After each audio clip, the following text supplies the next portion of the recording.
ശ്രീയേക ദൈവനാമത്തിന് മഹത്വം ഉണ്ടാവട്ടെ. ഞാൻ ഏറ്റവും സ്നേഹിക്കുന്ന ഈ ഇടവേട വികാരി ബഹുമാനപ്പെട്ട മനോജ് വിശ്വാസികളുടെ സമൂഹമേ, പുണ്യശ്ലോകനായ അഭിമന്യ യോഹന്നാൻ മാർത്താനാസിന്റെ 40ാം ചരമവാർഷികം ഈ ഇടവയിൽ ഇന്നും നാളെയുമായി കൊണ്ടാടുന്നു എന്ന് അറിഞ്ഞതിൽ വലിയ സന്തോഷമുണ്ട്. ഈ മഹത്തായ ദിനത്തിൽ ഒരു അനുസ്മരണം, ഇതിനെക്കുറിച്ചുള്ള ഒരു അനുസ്മരണം ഞാൻ നടത്തണം എന്ന് എന്നോട് ബഹുമാനപ്പെട്ട വികാരിയച്ഛൻ ആവശ്യപ്പെടുകയും ബലഹീനായ എനിക്ക് ഏതാണ്ട് 40 വർഷങ്ങൾക്ക് മുൻപ് തിരുമേനിയുമായിട്ടുള്ള രോഗാവസ്ഥയിലും അല്ലാതെ തിരുമേനി എന്നെ ആശ്രമത്തിലേക്ക് നയിക്കുവാൻ ഉണ്ടായ സാഹചര്യങ്ങളെക്കുറിച്ച് അല്പമായിട്ട് പറയുവാൻ സാധിക്കുമെന്നല്ലാതെ വിശദമായ ഒരു അനുസ്മരണ പ്രഭാഷണം നടത്താനുള്ള കഴിവ് എനിക്കില്ല. അത് മറ്റൊന്നുമല്ല, 40 വർഷമായി തിരുമേനിയിൽ നിന്നും വേർപെട്ട് നിത്യതയിലേക്ക് പോയിട്ട് എനിക്ക് വയസ്സിപ്പോൾ 87 ഓർമ്മശക്തി വളരെ മോശമായതുകൊണ്ട് എല്ലാം ഓർത്തോർത്ത് പറയുവാനുള്ള ആ കഴിവിപ്പോൾ ഇല്ലാത്തതിനാൽ എൻ്റെ പ്രഭാഷണത്തിൽ വരുന്ന കുറവുകൾ നിങ്ങൾ സദയം ക്ഷമിക്കണം എന്ന് നിങ്ങൾ സ്നേഹത്തോട് ഓർപ്പിക്കുകയാണ്. ഞാൻ തിരുമേനിയുമായിട്ട് ആദ്യം പരിചയപ്പെടുന്നത് 1968 ഒക്ടോബർ അവസാന വാരത്തിലാണ്. ഞാൻ MD സെൻറ്റർ വാർത്താൻ MD സെൻറ്റർ സ്കൂളിൽ ഒരു സൺഡേ സ്കൂൾ അധ്യാപകനായി പ്രവർത്തിക്കുമ്പോൾ സൺഡേ സ്കൂൾ അധ്യാപകർക്ക് വേണ്ടി ഒരു ധ്യാനം നയിക്കുവാൻ യുവാനോനച്ഛൻ അല്ലെങ്കിൽ തിരുമേനി അവിടെ വരികയും അന്നത്തെ ധ്യാനത്തിൽ അദ്ദേഹത്തിൻ്റെ പ്രസംഗത്തിൽ എൻ്റെ മനസ്സ് രൂപാന്തരപ്പെടുകയും 32 വയസ്സുള്ള ഞാൻ, അന്ന് എനിക്ക് 32 വയസ്സുണ്ട്, ആ 32ാമത്തെ വയസ്സിൽ ഈ ലൗകിക ജീവിതത്തിൽ നിന്നും വേർപെട്ട് ഒരു സന്യാസ ജീവിതത്തിലേക്ക് കടന്നു വരണം എന്നുള്ള ആ അത്ഭുതകരമായ വിളി അച്ഛൻ്റെ ധ്യാനത്തിൽ നിന്ന് എനിക്ക് ലഭിക്കുവാൻ സംഗതിയായി. അച്ഛൻ്റെ അടുത്ത് കുമ്പസാരിച്ചു, പിറ്റേ ദിവസം കുർബാനയിൽ സംബന്ധിച്ചു, കുർബാന അനുഭവിച്ചു. അച്ഛൻ പോയിക്കഴിഞ്ഞ് 2 ദിവസത്തിനുള്ളിൽ തന്നെ ഞാൻ ഒരു 5 പേജ് നിറയെ എൻ്റെ ആരോഗ്യസ്ഥിതിയും പഠനശേഷികളും എല്ലാം കാണിച്ച് വിശദമായ ഒരു കത്ത് അച്ഛനെ അയച്ചു. അച്ഛൻ മറുപടിയായിട്ട് ഒരു കാർഡിൽ ജോസഫ് എത്രയും വേഗം അവിടെ നിന്ന് പോരുക എന്ന് മാത്രമാണ് എനിക്ക് മറുപടി കിട്ടിയത്. ആ കത്ത് എൻ്റെ ജ്യേഷ്ഠൻ്റെ കയ്യിലാണ് കിട്ടുന്നത്. ജ്യേഷ്ഠൻ കൊണ്ടുവന്ന് അമ്മയുടെ കയ്യിൽ കൊടുത്തു. അമ്മ അത് വായിച്ചിട്ട്, കുഞ്ഞെ, നിന്നെ 32 വയസ്സ് വരെ വെളുമ്പും കഷായവുമായിട്ട് വളർത്തിക്കൊണ്ടുവന്നു, നീ ഇപ്പം എന്നെ ഇട്ടിട്ട് പോവുകയാണോ എന്ന് ചോദിച്ചു. ഇല്ല അമ്മച്ചി, ഞാൻ പോകുന്നില്ല എന്ന്. അപ്പോൾ ഒരു തൽക്കാലം നിൽക്കാൻ വേണ്ടി ഒരു നുണ പറയേണ്ടി വന്നു.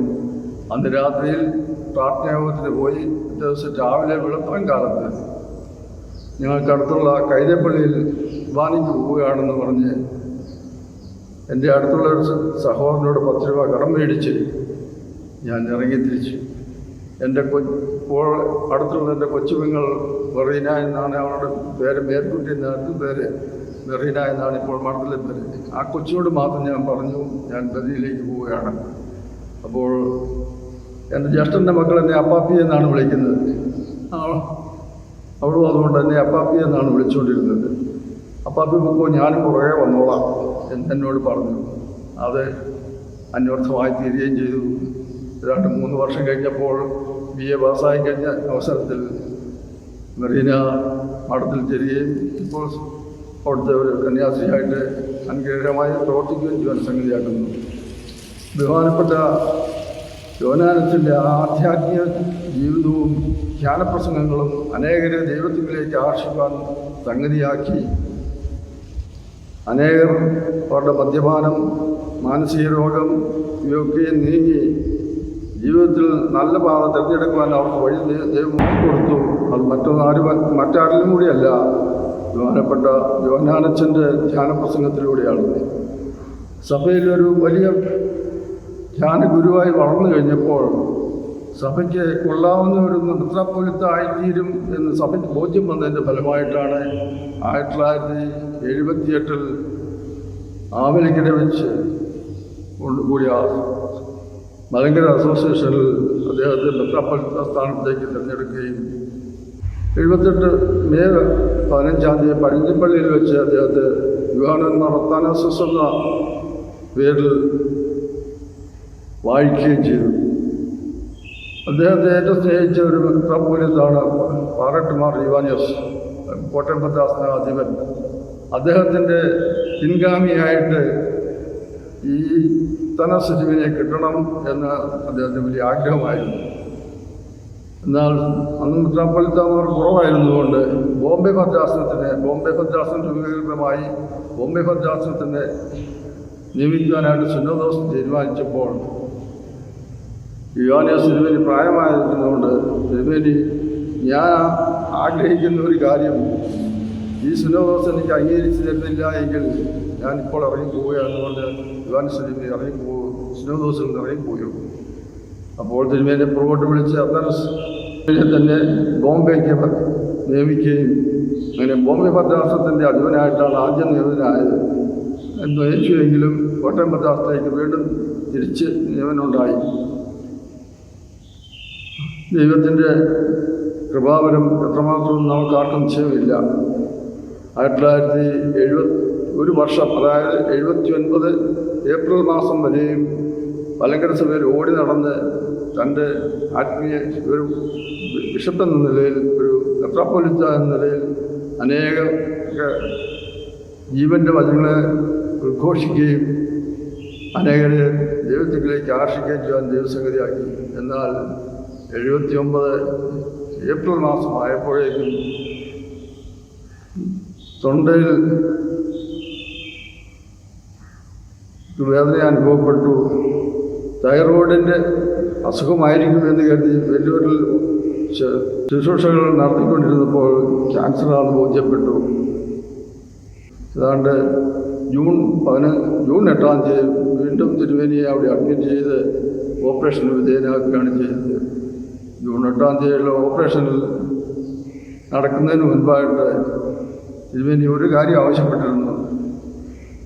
ബഹുമാനപ്പെട്ട ആശ്രമത്തെ ദാനിയേലച്ചനോട് പറഞ്ഞിരുന്നു, എൻ്റെ കാപ്പയും എല്ലാം എന്നെ ധരിപ്പിക്കാനുള്ള എല്ലാ കാപ്പയും സ്ലീപ്പായും എല്ലാം ആയിട്ട് അച്ഛൻ തലേദിവസം തന്നെ അങ്ങ് എത്തണം എന്ന്.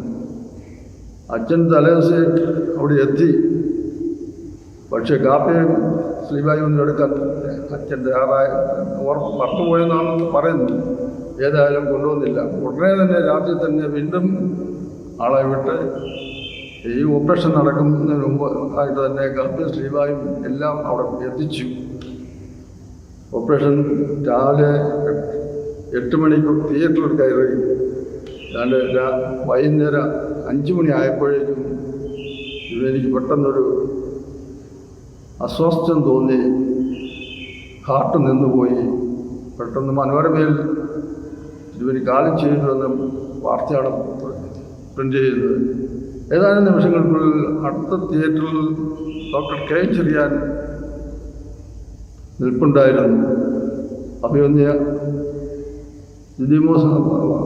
നമ്മുടെ തിമോത്തിയോസ് തിരുമേനിയുടെ പെങ്ങൾ ഒരു നേഴ്സായിട്ട് അവിടെ സ്ഥലത്തുണ്ടായിരുന്നു. ആ കുട്ടി ഓടിച്ചെന്ന് ഡോക്ടറെ വിളിച്ചുകൊണ്ട് വന്നു. ഓപ്പറേഷൻ സ്റ്റിച്ചിടുന്നതിന് മുമ്പായിരുന്നുകൊണ്ട് തുറന്നിരിക്കുന്ന അവസ്ഥയിൽ തിരുമേനി ഹാർട്ട് വീണ്ടും പിടിച്ച് പ്രവർത്തിപ്പിച്ചു. ഹാർട്ടിൻ്റെ വിദഗ്ധനായതുകൊണ്ട് അതിൻ്റെ ഫലമായിട്ട് വീണ്ടും ജീവൻ തിരിച്ചു കിട്ടി. പക്ഷേ 24 ദിവസത്തേക്ക് പിന്നെ തിരുമേനിക്ക് ഓർമ്മയില്ലായിരുന്നു. 24-ാമത്തെ ദിവസം രാത്രി 11-12 മണിയായി കാണുമെന്ന് തോന്നുന്നു. തിരുമേനിയുടെ മുഖത്ത് വലിയ ഓപ്പറേഷൻ ചെയ്ത ഡോക്ടർ തിരുമേനി അടുത്തിരിപ്പുണ്ട്. തിരുമേനിയുടെ മുഖത്ത് വലിയൊരു പ്രഭ കണ്ടു. ഇത് ഡോക്ടർ എന്നോട് ചോദിച്ചു, ഇതെന്താ തിരുമേനിയുടെ മുഖത്ത് വലിയൊരു പ്രകാശം കാണുന്നല്ലോ. തിരുമേനിയുടെ അടുത്തേക്ക് ഞാൻ എൻ്റെ ആംഗ്യം കാണിച്ച ചെവിയിലേക്ക് എൻ്റെ ചെവികൾ വെച്ച് തിരുമേനി സംസാരിക്കുന്നത് കേൾക്കുവാൻ വേണ്ടി. തിരുമേനി എന്നോട് പറയുകയാണ്, ഞാൻ പൗലോസ് അപ്പോസ്തലനെ പോലെ 3-ാം സ്വർഗ്ഗത്തോളവും കടന്നു ചെന്നു. പക്ഷേ എനിക്ക് അങ്ങോട്ട് അവിടുത്തെ അവിടുത്തെ അനുഭവങ്ങൾ എൻ്റെ നാവ് കൊണ്ട് വർണ്ണിക്കാൻ എനിക്ക് സാധ്യമല്ല. പക്ഷേ ഞാൻ അങ്ങോട്ട് കടന്നു പോകാൻ തുടങ്ങിയപ്പോഴേക്ക് എന്നെ അനേകായിരങ്ങൾ ഇവിടെ ഭൂമിയിൽ നിന്നും തിരിച്ചു പിടിക്കുന്ന ഒരു അനുഭവമാണ് എനിക്കുണ്ടായത്. ഞാനത് കാരണത്തിൽ പോരേണ്ടി വന്നു.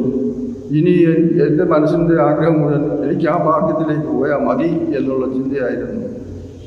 24-ാം ദിവസം തിരുമേനി ഉണർന്നു കഴിഞ്ഞപ്പോൾ ആരോഗ്യവാനായി. അതുവരെയും ട്യൂബിലൂടെ ഭക്ഷണം കൊടുത്തുകൊണ്ടിരുന്ന തിരുമേനി പിറ്റേ ദിവസം രാവിലെ ഇഡ്ഡലിയും സാമ്പാറും വേണമെന്ന് ആവശ്യപ്പെട്ടു. അത് കൊടുത്തു. സന്തോഷമായിട്ട് അത് കഴിച്ചു. 8 ദിവസത്തിനുള്ളിൽ തിരുമേനിയെ ഡിസ്ചാർജ് ചെയ്യാനുള്ള എല്ലാ ക്രമീകരണങ്ങളും ചെയ്തു. തിരുമേനിയുടെ ഗുരുവും പിതാവുമായ ദേവദാസ് തിരുമേനിയുടെ ഓർമ്മ പെരുന്നാൾ ഓഗസ്റ്റ് 6-ാം തീയതി, ആ പെരുന്നാളിൽ സംബന്ധിക്കാൻ വേണ്ടി ഓഗസ്റ്റ് 1-ാം തീയതി തന്നെ ആശ്രമത്തിൽ വന്നു ചേർന്നു. ആ പെരുന്നാളിൽ സംബന്ധിച്ചു. ഓരോ ദിവസവും തിരുമേനിയെ ശുശ്രൂഷിക്കാൻ ഡോക്ടേഴ്സ് വരും. പെരുന്നാളിലെ ഡോക്ടേഴ്സും പ്രശസ്തരായ ഡോക്ടർമാരൊക്കെയും വന്ന് നോക്കി, നേഴ്സസ് വന്ന് നോക്കി, എല്ലാ ശുശ്രൂഷകളും ചെയ്തുകൊണ്ടിരുന്നു. ഇതിന് സുഖം പ്രാപിച്ചുകൊണ്ടിരുന്നു. മാക്കം കൺവെൻഷനിൽ വെച്ച് തിരുമേനി തനിക്കുണ്ടായ അനുഭവം ആ വലിയ ജനസമൂഹത്തെ വിളിച്ചറിയിച്ചു. നമുക്ക് ഈ ലോകത്തിലല്ല നിത്യജീവൻ നമ്മുടെ പിതാവിൻ്റെ സന്നിധിയിലാണ്. ആ മഹത്വത്തിലേക്കാണ് നമ്മൾ കടന്നു പോകേണ്ടത്. നാം ആരും പുണ്യവാന്മാരോ വിശുദ്ധന്മാരോ അല്ല. ദൈവത്തിൻ്റെ കൃപയിൽ ആശ്രയിക്കുന്ന മക്കൾക്ക് ആ വിശുദ്ധിയുടെ അനുഭവത്തിൽ കണ്ടെത്തുവാൻ സാധിക്കും എന്നുള്ള അനുഭവമായിരുന്നു എനിക്ക് ഉണ്ടായത്. അന്നുണ്ടായ അനുഭവം തിരുമേനി ആ കൺവെൻഷനിൽ വിശദമായി ജനങ്ങളെ മനസ്സിലാക്കി. അതുപോലെ തന്നെ MD സെമിനാരിയിൽ വെച്ച് നടന്ന മലങ്കര അസോസിയേഷനിലും നിയുക്തമായിട്ട് തിരഞ്ഞെടുക്കപ്പെട്ട ദിദിമോസ് ബാബായുടെ തിരഞ്ഞെടുപ്പായിരുന്നു അന്ന്. അതിനുവേണ്ടി ആ അസോസിയേഷനിലും തിരുമേനി ഈ അനുഭവങ്ങൾ വിവരിച്ചു.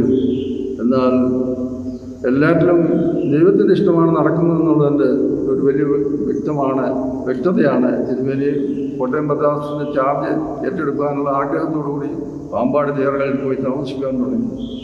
ഏതാണ്ട് ഒരാഴ്ച കഴിഞ്ഞപ്പോൾ തിരുമേനിയുടെ വയറ്റിൽ വീണ്ടും വയറുവേദന അനുഭവപ്പെട്ടു. ഉടനെ തന്നെ വെല്ലൂർക്ക് കൊണ്ടുപോയി. ജൂലൈ ആദ്യ വാരത്തിൽ തിരുമേനിയെ ആദ്യം ഓപ്പറേഷൻ ചെയ്ത ഡോക്ടർ കന്തൂരി വീണ്ടും തിരുമേനി ഓപ്പറേഷൻ തിയേറ്ററിലേക്ക് കൊണ്ടുപോയി. അവിടെ വെച്ച് ഓപ്പറേഷൻ ചെയ്യാൻ വയറ് പിളർന്നപ്പോൾ കംപ്ലീറ്റ് ഈ രോഗം തിരുമേനി ബാധിച്ചു കഴിഞ്ഞിരിക്കുന്നു. ഇനി ട്രീറ്റ്മെൻറ്റും ഇല്ലാത്ത അവസ്ഥയിലായിരിക്കുന്നു എന്നുള്ളതാണ് ഡോക്ടർ എന്നോടും അവിടെ കൂടിയിരുന്നവരോടും പറഞ്ഞു. തിരുമേനി അബോധാവസ്ഥയിൽ നിന്ന് പെട്ടെന്ന് ബോധം തെളിഞ്ഞു. വലിയൊരു എമ്പാടിൽ മുറിയിൽ കൊണ്ടുവന്നു കഴിഞ്ഞ് അതുവരെയും തിരുമേനിയുടെ രോഗം എന്താണെന്ന് തിരുമേനിയോട് ആരും പറഞ്ഞിരുന്നില്ല. തിരുമേനിക്ക് അറിയത്തില്ലായിരുന്നു. തിരുമേനി എന്നോട് നിർബന്ധം, അച്ഛനറിയാം എൻ്റെ രോഗം എന്നാണ്. അതുകൊണ്ട് അച്ഛൻ എന്നോട് തുറന്ന് പറയണം, ഇനി എന്നെ മറച്ചു വെക്കരുത്. ഞാനൊരു കുഞ്ഞു ശിശുവൊന്നുമല്ല, ഇതൊന്നും കേട്ടാൽ ഉടനെ പേടിച്ചു പോകാൻ. ഞാൻ ഡോക്ടർ കന്തൂരിയെ വിളിച്ചുകൊണ്ട് വരാം എന്ന് പറഞ്ഞ് ഡോക്ടർ പറഞ്ഞു ബയോപ്സിക്ക് എടുത്തിട്ടുണ്ട്, 3 ദിവസം കഴിയുമ്പോൾ എനിക്ക് ഞാൻ പറയാം എന്ന് പറഞ്ഞു. പറയാൻ പറഞ്ഞു. അതനുസരിച്ച് ഞാൻ വന്ന് പറഞ്ഞു. 3-ാം ദിവസം തിരുമേനി ഡോക്ടർ കന്തൂരി തിരുമേനിയെ കാണാൻ വന്നു. തിരുമേനിയോട് എല്ലാം തുറന്നു പറഞ്ഞു. അപ്പോൾ ഡോക്ടറോട് പറയുന്നതാണ്, ഡോക്ടറെ, ഞാനൊരു മദ്യപാനിയായിട്ടോ പുകവലിക്കാരനായിട്ടോ മറ്റേതെങ്കിലും തരത്തിൽ ദുർമാർഗ ജീവിതക്കാരനായിട്ടോ എനിക്ക് ഈ രോഗം വന്നെങ്കിൽ ഞാൻ ദുഃഖിക്കേണ്ടവനായിരുന്നു. ഇത് ദൈവത്തിൻ്റെ ദാനമാണ്. ഇതിൽ എനിക്കൊരു യാതൊരു മനഃശാഞ്ചല്യവുമില്ല. ഇനിയും എന്നെ എത്രയും വേഗം എൻ്റെ ആശ്രമത്തിലേക്ക് വിടണം. എനിക്ക് അവിടെ പോയി പ്രാർത്ഥിച്ച് ദൈവം വിളിക്കുന്ന സമയത്ത് ഞാൻ മരിച്ചാലും ജീവിച്ചാലും എൻ്റെ ദൈവത്തിൻ്റെ കരങ്ങളിലാണ് എന്നുള്ള ഉൾബോധ്യം എനിക്കുണ്ടായിട്ടുണ്ട്. അതുകൊണ്ട് എന്നെ എത്രയും വേഗം ആശ്രമത്തിലേക്ക് അയക്കണം എന്നാവശ്യപ്പെട്ടു. ആശ്രമത്തിൽ ആദ്യ ദിവസം രോഗാവസ്ഥയിൽ വേദനയും പ്രയാസം അനുഭവപ്പെടുമ്പോൾ ഇതിലേക്ക് വേണ്ട ശുശ്രൂഷകൾ ഡോക്ടറുടെ സാന്നിധ്യം ആവശ്യമായതുകൊണ്ട് കങ്ങടി ആശുപത്രിയിൽ തിരുമേനി അഡ്മിറ്റ് ചെയ്തു. പാറട്ട തിരുമേനി 31-ാം വാർഡിലും തിരുമേനി 1-ാം വാർഡിലുമായിട്ട് ഇങ്ങനെ അപ്പനും മകനും എന്ന നിലയിൽ സന്തോഷത്തോടെ ജീവിക്കുകയാണ്. പക്ഷേ പരസ്പരം ഇതൊക്കെ ഒരുമിച്ച് കാണാനുള്ള അവസരങ്ങൾ കിട്ടുന്നില്ലായിരുന്നു. ആ പരിസ്ഥിതിയിൽ തിരുമേനി ഏറ്റവും സ്നേഹിക്കുന്ന ഒരു ബിഷപ്പ് അപ്പാച്ചനായിരുന്നു ജോസഫ് മാർ പക്കോമേസ്. അത് എല്ലാ ദിവസവും തിരുമേനിയെ കാണാൻ വരും. കണ്ടിട്ട് വിവരങ്ങളൊക്കെ അമ്മുനെ എന്തുകൊണ്ട് സന്തോഷമായിരിക്കും, കുഴപ്പമൊന്നുമില്ല എന്ന് പറയും.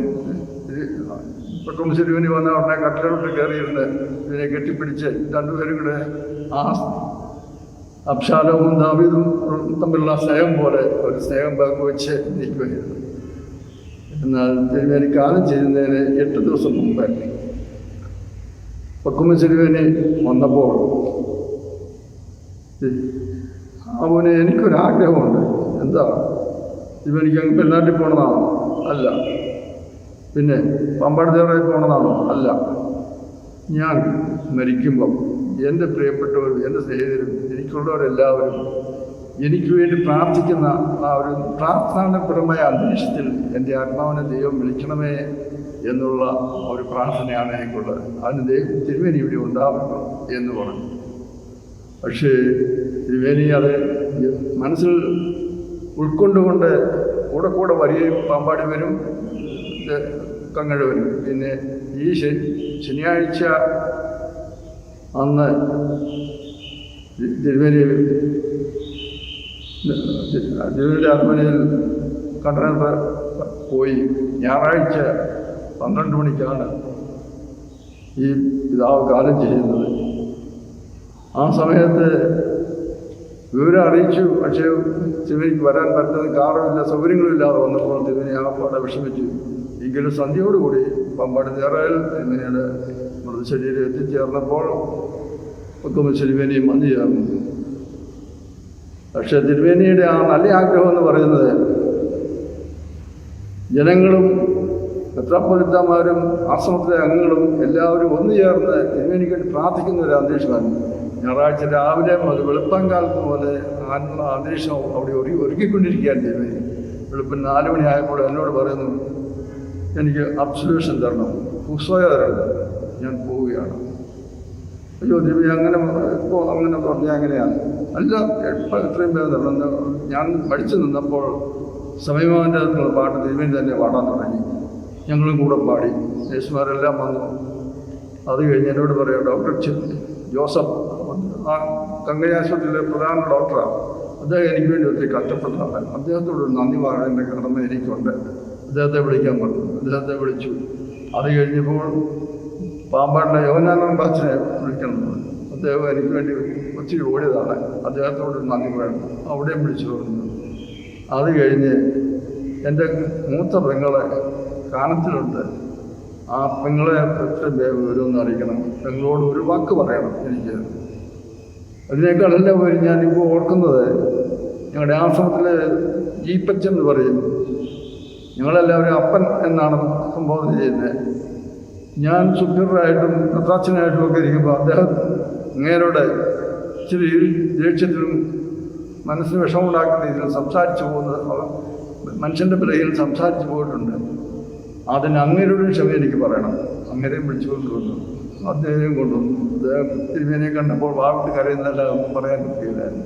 അദ്ദേഹത്തിന് ക്ഷമ പറഞ്ഞ് അങ്ങനെ തൻ്റെ ജീവിതത്തിൽ ആരോടെങ്കിലും മാനസികമായി വിഷമം തോന്നിയിട്ടുണ്ടെങ്കിൽ അവരെ എല്ലാവരെയും വിളിച്ചു വരുത്തി അവരോടെല്ലാം ക്ഷമ പറഞ്ഞ് പ്രത്യാശയുടെ ഒരു അനുഭവത്തിലാണ് പിതാവ് നിത്യത്തിലേക്ക് പോയത്. ആ പിതാവിൻ്റെ വേർപാട് നമുക്കേവർക്കും ആ പിതാവിൻ്റെ മധ്യസ്ഥതയിലൂടെ ഈ ക്യാൻസർ രോഗികളായിരുന്ന പലർക്കും ചേപ്പാട്ടൊരു അച്ഛൻ്റെ അപ്പൻ ക്യാൻസർ രോഗം പിടിപെട്ട് വളരെ വിഷമാവസ്ഥയിലായപ്പോൾ രാത്രിയിൽ തിരുമേനി സ്ലീവായും എടുത്ത് അദ്ദേഹത്തിൻ്റെ ശിരസിൽ ആവശ്യപ്പെട്ട് ഗ്രഹിക്കുകയും ആ രോഗത്തിന് ഭേദം വരികയും പിന്നെ കുറച്ചു കാലം കൂടി ജീവിച്ചിരുന്നത് ദൈവത്തെ സ്തുതിക്കാനുള്ള ഇടം കിട്ടുകയും ചെയ്തു. അങ്ങനെ എല്ലാ തലത്തിലും ഒരു ഭാഗ്യസ്മരണാർഹനായ പിതാവ് തെളിയനായ എന്നെ ഈ നിലയിൽ ഞാൻ കാണപ്പെടുവാൻ തക്കവണ്ണം എനിക്ക് വേണ്ടി ഒത്തിരി കഷ്ടപ്പാടുകൾ അദ്ദേഹം സഹിച്ചിട്ടുണ്ട്. അതായത് ഞാനൊരു വൈദികനാണുള്ള യോഗ്യതയൊന്നും എനിക്കില്ല, വിദ്യാഭ്യാസ യോഗ്യതയില്ല. 9ാം സൺഡേ സ്കൂൾ 9ാം ക്ലാസ് പാസ്സായതല്ലാതെ പിന്നെ യുവജന പ്രസ്ഥാനത്തിൽ മറ്റ് ആത്മീയ സംഘടനകളിലൊക്കെ പ്രവർത്തിക്കുന്നു എന്നുള്ളതല്ലാതെ സെമിനാരിൽ പഠിക്കുകയോ സെമിനാരിൽ വിദ്യാഭ്യാസം ഉണ്ടാകുമോ ഒന്നുമില്ലാത്ത എന്നെ അഭിയൊന്ന് പാട്ട തിരുമേനിയുടെ അടുത്ത് ചെന്ന് എൻ്റെ ഈ സാധുവിനെ കൂടെ ജോസഫ് സാധുവിനെ കൂടെ ഒരു അച്ഛനാക്കണം എന്നാവശ്യപ്പെട്ടു. തിരുമേനി അതിന് സമ്മതിക്കാതെ വന്നപ്പോൾ നിത്യം ഒരാഴ്ചയിൽ 1, 2, 3 പ്രാവശ്യം വ്യക്തിയെങ്കിലും ചെന്ന് ഇതിന് നിർബന്ധിച്ചു. തിരുമേനിയുടെ വാത്സല്യവാനാണ് ചെന്നുള്ളതുകൊണ്ട് തിരുമേനി പിന്നെ അവസാനം സമ്മതിച്ചു. ഞാനൊരു കാര്യം പറയാം, ഞാൻ പട്ടം കൊടുക്കാൻ സമ്മതിക്കാം, പക്ഷേ വെറുനാട് ബന്ധി ചാപ്പലിലല്ലാതെ മലങ്കര സഭയിൽ ഒരു പള്ളികളിലും കുർബാന അർപ്പിക്കാൻ ഞാൻ സമ്മതിക്കുകയില്ല എന്ന് പറഞ്ഞു. അയ്യോ, അത് മാത്രം മതി, ബന്ധി ചാപ്പലിൽ ചെല്ലാൻ മാത്രം സമ്മതിച്ചാൽ മതി എന്ന് പറഞ്ഞു.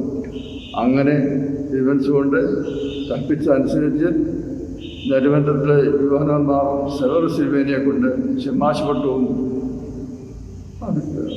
വരിഷ്ഠ കാതോലിക്ക മാത്യൂസ്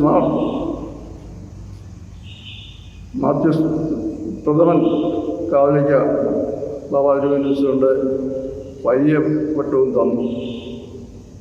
പട്ടം കിട്ടി ഏതാണ്ട് 2 ആഴ്ച കഴിഞ്ഞപ്പോൾ യുവാന സിൽവേനി എന്നെ വിളിച്ച് ചിങ്ങോനും വിഷമ്പള്ളിയുടെ വികാരിയായിട്ട് നിയമിക്കുകയാണ് ചെയ്തത്. അദ്ദേഹത്തിൻ്റെ അടുത്ത് നിന്ന് ചെല്ലുമ്പോൾ അവിടെ എഴുതി വെച്ചിട്ടുണ്ട്, വന്ന കാര്യം വ്യക്തമായും ചുരുക്കമായും പറഞ്ഞിട്ട് പോകണമെന്ന്.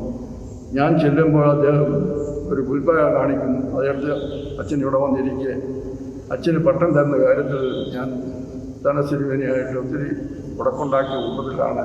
പക്ഷേ ഇന്ന് ഏറ്റവും സന്തോഷവും അനുഭവങ്ങൾ കിട്ടുന്നത് എനിക്കാണ്, മറ്റാർക്കും ഒത്തിരി കിട്ടില്ല.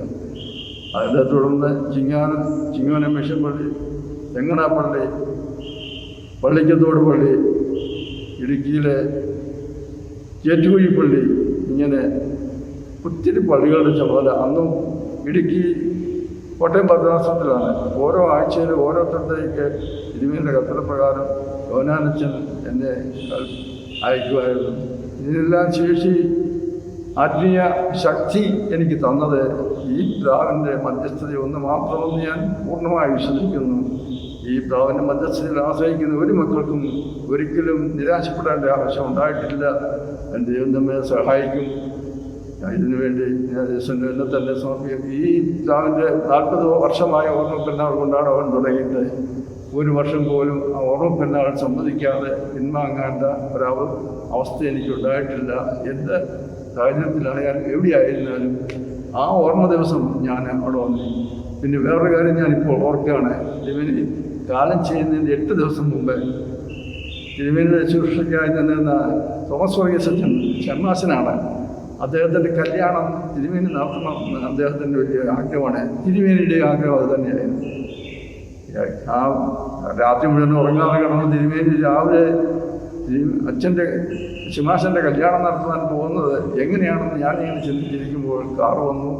തിരുമേനിയെ പിടിച്ച് എടുത്ത് കാറയിലിരുത്തി പങ്കടപ്പള്ളിയിൽ കൊണ്ടുചെന്ന് അവിടെ എടുത്തുകൊണ്ടിരുത്തി ഇരുന്നു കൊണ്ട് തന്നെയാണ് ശിമാശൻ്റെ കല്യാണം ആശീർവദിച്ച് മോതിരം കാഴ്ചം കൊണ്ടത്. ആ മോതിരം ഇന്ന് അച്ഛനെ ഏറ്റവും വലിയ വിധപ്പെട്ട നിധിയായിട്ട് അച്ഛൻ എന്നും അതിനെ ഉപയോഗിച്ചുകൊണ്ടിരിക്കുകയാണ്. ആ മോതിരമാണ് അച്ഛൻ്റെ ബലം എന്ന് അച്ഛൻ പറയുന്നു.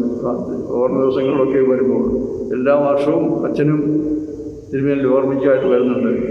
ഈ പെരുന്നാൾ തിരുമേനിയുടെ ഓർമ്മ പെരുന്നാൾ ഇവിടെ നടത്താൻ തക്കവണ്ണം എല്ലാവിധ ക്രമീകരണങ്ങൾ ചെയ്ത് നേതൃത്വം നൽകിയ നിങ്ങൾക്കെല്ലാവർക്കും വലിയവനായ എൻ്റെ സ്നേഹവന്ദനം നൽകി എൻ്റെ വാക്കുകളെ ചുരുക്കും. ദൈവം നിങ്ങളെ അനുഗ്രഹിക്കട്ടെ.